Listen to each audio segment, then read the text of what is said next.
عليه وسلم: من فطر صائما كان له مثل أجره غير إنه لا ينقص من أجر الصائم شيئا. تصور أنك تصوم 3 رمضانات 4 رمضانات في سنة واحدة، تفطر أسرة من 5 أفراد، وتصوم أنت شهر رمضان كأنك فطر صائما كان له مثل أجره لا ينقص ذلك من أجر الصائم شيء. وهذا من صور التكافل أيضا، ترجمة الأحاسيس إلى عمل. رمضان مدرسة. نشوف مثلا إخواننا المسلمين يعانون، طيب شنو سويت؟ سوي شيء، قدم. رمضان يعلمك أنك تقدم. من صور هذا أنك موائد الإفطار تساهم، إما بتوكل جمعيات خيرية أو بنفسك أنت تروح توزع إفطار صائم. ومن فضله أن كل صائم تفطره نفس الأجر اللي هو أخذاه يصب لك نسخة لك. سلام. وعلى كثر ما أن من فطر صائما فله مثل أجره. من فطر صائما فله مثل أجره. فطر صائما لا يشترط فيه حتى من فطر صائما كان له مثل أجره غير أنه لا ينقص من أجر الصائم شيئا. رواه أحمد. أخي الكريم، أختي الكريمة، إنها فرصة، فلنطعم صائما في سبيل الله. مع الصائم الذي صام وفطر غيره. من كرم الله أن من فطر صائما فله مثل أجره ولو فطره على شربة ماء أو مذقة لبن أو تمر. من كرم الله أن من فطر صائما فله مثل أجره ولو فطره على ويقول النبي صلى الله عليه وسلم: من فطر صائما كان له مثل أجره.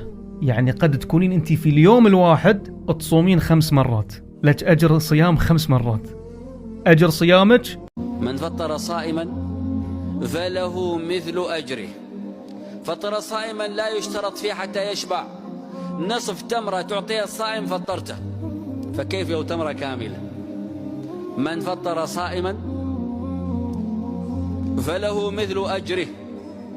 أيضا من عطايا الله عز وجل كما قال النبي الكريم صلى الله عليه وسلم: من فطر صائما كان له مثل أجره غير إنه لا ينقص من أجر الصائم شيئا. تصور أنك تصوم 3 رمضانات 4 رمضانات في سنة واحدة،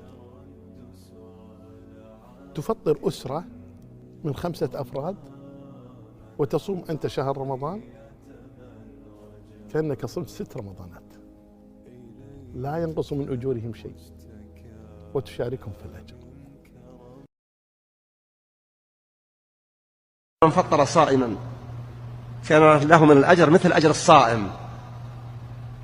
الصحابة لما سمعوا ذلك قالوا: ليس عند أحدنا عند كل واحد منا ما يفطر الصائم. قال: إن الله يعطي هذا الأجر من فطر صائما على تمرة أو مذقة لبن، يعني أقل شربة من اللبن، أو شربة ماء، ليجرب. لو يلح على صديق الله أن يفطر عنده، ولو يعده بأن يفطر هو عنده حتى يحصل بينه. قال رسول الله صلى الله عليه وسلم: من فطر صائما كان له مثل أجره غير أنه لا ينقص من أجر الصائم شيئا. رواه أحمد. أخي الكريم، أختي الكريمة، إنها فرصة، فلنطعم صائما في سبيل الله. بارك الله فيكم وجزاكم الله خيرا. رمضان مبارك. كما قال النبي الكريم صلى الله عليه وسلم: من فطر صائما كان له مثل أجره غير إنه لا ينقص من أجر الصائم شيئا. واحد منا ما يفطر الصائم. قال: إن الله يعطي هذا الأجر من فطر صائما على تمرة أو مذقة لبن، يعني أقل شربة من اللبن، أو شربة ماء، ليجرب. لو يلح على صديق الله أن يفطر عنده، ولو يعده بأن يفطر هو عنده حتى يحصل بينهما تبادل أسباب الأجر. اللهم لك صمنا وعلى رزقك أفطرنا. ذهب الظمأ وابتلت العروق وثبت